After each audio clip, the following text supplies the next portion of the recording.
Nous allons voir la division cellulaire, plus précisément ce qu'on appelle la mitose.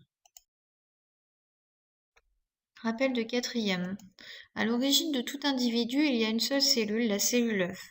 Cette cellule œuf se divise en deux cellules identiques pour former un embryon à deux cellules. Puis, après de multiples divisions, on va obtenir un individu. Mais il arrive parfois que ces deux cellules se séparent et se divisent chacune de leur côté. Dans ce cas, elles vont chacune de leur côté former un nouvel individu. Mais cet individu est issu de deux cellules qui sont identiques. Par conséquent, ces deux individus sont identiques. Il s'agit de vrais jumeaux. Alors la question que l'on se pose, c'est comment est-ce que s'effectue la division des cellules de façon à ce qu'on conserve le même contenu de noyau dans chacune de ces cellules. On retient les cellules de l'organisme, à l'exception des cellules reproductrices, possèdent la même information génétique que la cellule œuf dont elles proviennent par division successive. Étudions un graphique montrant l'évolution de la quantité d'ADN dans le noyau d'une cellule au cours d'une division.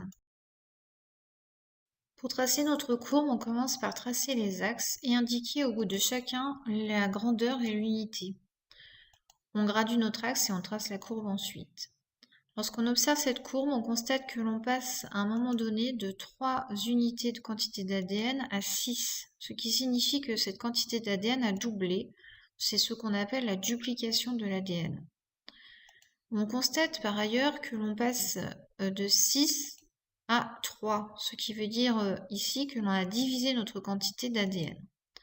Alors si on réfléchit au niveau de la forme de nos chromosomes, on en connaît deux, forme simple et chromosome double.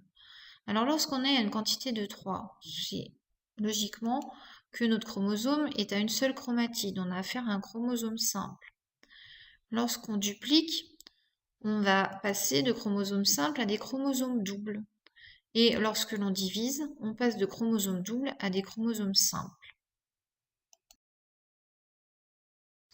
On retient la division d'une cellule est préparée par la copie de chacun de ses 46 chromosomes, c'est ce qu'on appelle la duplication, qui permet de passer d'un chromosome simple à une chromatide, à un chromosome double à deux chromatides.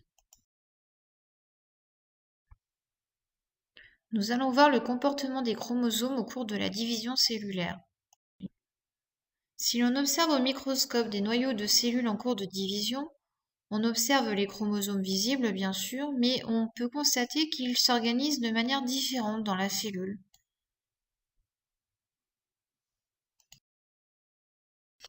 Voyons un film présentant la division cellulaire dans une cellule. La première étape de la division cellulaire s'appelle la prophase. L'ADN des chromosomes se duplique et se pelotonne. On passe de chromosomes simples à des chromosomes doubles et ces chromosomes vont être visibles.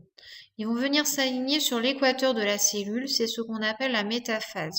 Puis les chromatides se détachent et se dirigent vers le pôle, c'est l'anaphase. Puis la membrane se reconstitue et divise le cytoplasme, c'est la télophase. On passe d'une cellule à deux cellules.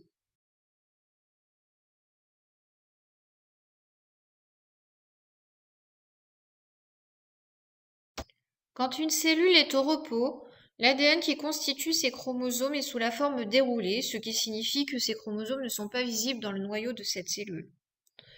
De plus, il s'agit de chromosomes simples, ils sont constitués d'une seule chromatide.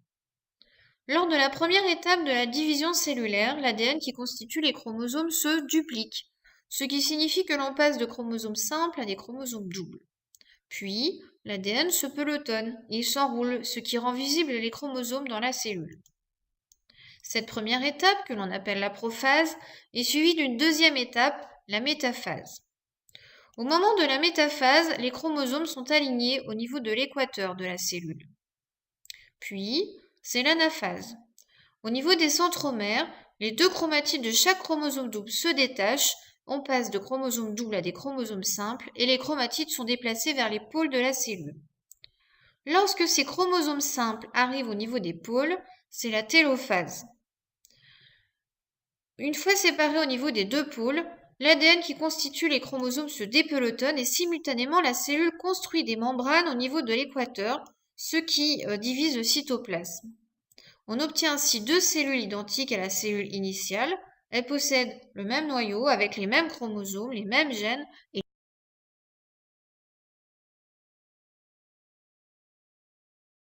On retient, la division d'une cellule se caractérise par la séparation en deux des chromosomes doubles obtenus suite à la duplication. Chacune des deux cellules formées reçoit 23 paires de chromosomes simples identiques à ceux de la cellule initiale. Sous forme de schéma, on observe une cellule avec son noyau. Dans ce noyau, il y a des chromosomes qui sont simples. La première étape de la division cellulaire va consister à passer de chromosomes simples à des chromosomes doubles par la copie de chacune de leurs chromatides. C'est ce qu'on appelle la duplication. Puis on sépare les chromatides, on va passer de chromosomes doubles à des chromosomes simples et on divise le cytoplasme. On obtient deux cellules identiques à la cellule initiale qui comportent donc les mêmes gènes et les mêmes allèles.